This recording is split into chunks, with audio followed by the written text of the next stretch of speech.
People inside the crowded highway diner froze mid-bite. When a violent splash shattered the morning calm, icy water exploded across the tiles, followed by a gasp so sharp it silenced the entire room. A young waitress stood trembling beneath the fluorescent lights, drenched from head to toe, her uniform plastered to her skin.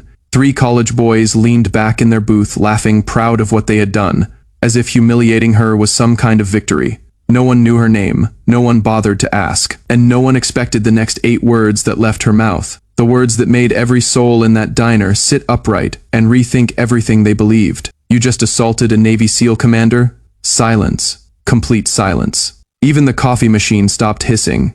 The boys' laughs died in their throats. The pitcher of melting ice slipped from one's hand and clattered onto the table. People who had watched the waitress blend quietly into the background suddenly stared at her with a mixture of shock, fear, and something else they couldn't name.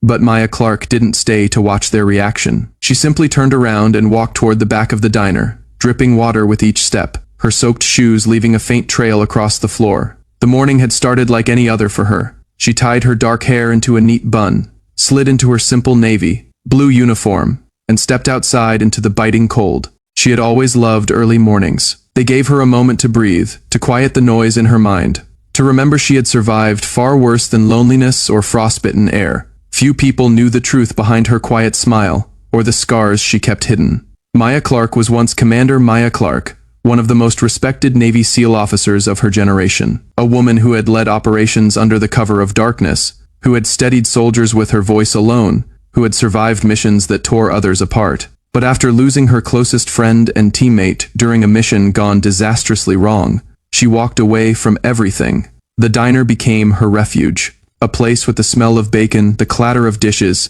and conversations that never demanded too much. She liked being invisible. No salutes, no missions, no expectations.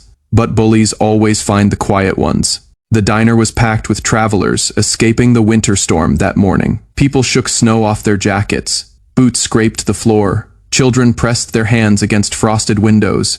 Maya moved through the chaos with practiced grace. She filled coffee cups, delivered pancakes, cut food for an elderly man with trembling hands. She smiled gently, even when she felt her heart aching from memories she never spoke about. Across the room, 3 college boys sat loudly, in a corner booth, arrogant, restless, looking for trouble. When their whispers turned into insults, Maya ignored them. She had dealt with louder, crueler voices before. But when she brought their order, one of them blocked her path, leaning close, breath heavy with alcohol smile. "Sweetheart, we're giving you attention," she asked him calmly to let her through. Her calmness made them angrier. When the ringleader reached for the large pitcher of ice water and dumped it over her, the entire diner gasped. The cold hit her like a shockwave. The boys erupted into cruel laughter. "Look at her, she can't even defend herself." But Maya had seen real danger. She had heard real screams.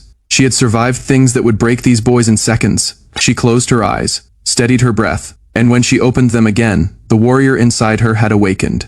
"You just assaulted a Navy SEAL commander." It wasn't shouted, it wasn't dramatic, but it shook the room. In the break room, Maya leaned against the wall, hands shaking for the first time since she left the Navy. Mr. Walters, the diner owner, rushed in apologizing, angry at himself for not stepping in sooner. He promised to call the police, but Maya refused.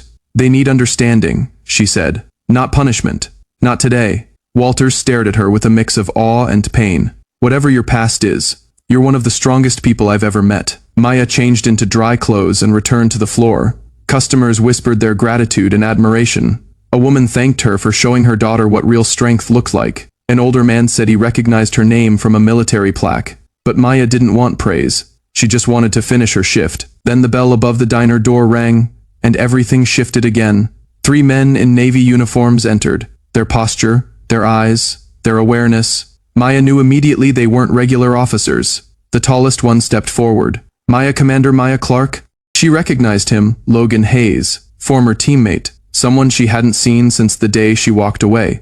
He told her they had been searching for her. Something had surfaced. Something about Jake, her lost teammate, the one she blamed herself for losing. New intel suggested Jake hadn't died in an accident. He had been targeted, and before disappearing, he left a final message meant only for her. Logan pulled out a small encrypted device. Jake's last recording. Maya felt her breath tremble. Before she could respond, Walters knocked on the break room door urgently. Maya, you need to see what's happening out front. Maya stepped into the diner. Outside the window, 3 black SUVs idled, engines rumbling. 6 men in dark tactical jackets stood outside. No badges, no insignias, but unmistakably trained. The leader held a photograph of her in his hand.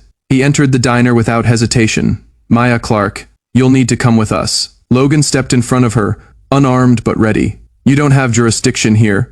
The man smiled coldly. We don't need jurisdiction, and we don't ask twice. Then, he said something that made Maya's heart stop. Jake wasn't the only target. Someone wanted her too. Someone dangerous. Someone she'd encountered before. And now that man knew exactly where she worked. The diner watched them with silent fear. One wrong move and innocent people would suffer. Maya couldn't let that happen. She stepped forward, telling the men she would go if everyone in the diner was left unharmed. As they surrounded her, the 3 college boys who soaked her earlier burst back inside, pale, shocked. Terrified, they pointed at her, confessing without meaning to. She's the one one mercenary glared at them. You assaulted a Navy SEAL commander. The boys went silent. If they thought they understood fear before, they were wrong. Maya raised her voice gently. Let them go. They're just kids who don't understand consequences. The leader chuckled. Still noble. Jake always said that about you. The name stabbed her. She didn't show it. She walked toward the SUVs as the entire diner watched the quiet waitress. They never really knew walk into the cold, into danger, into her past. Logan tried to stop her. Maya, please, don't go with them. I have to, she said.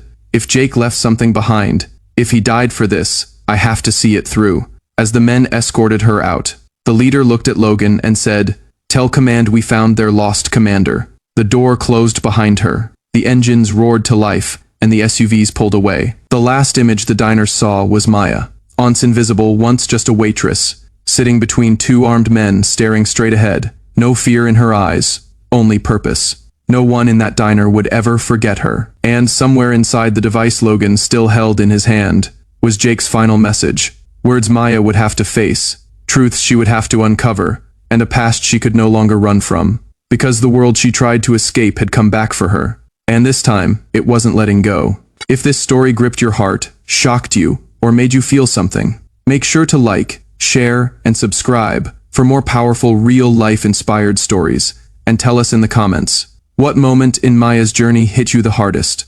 Your support helps these stories reach more people who need a reminder that strength can come from the most unexpected places.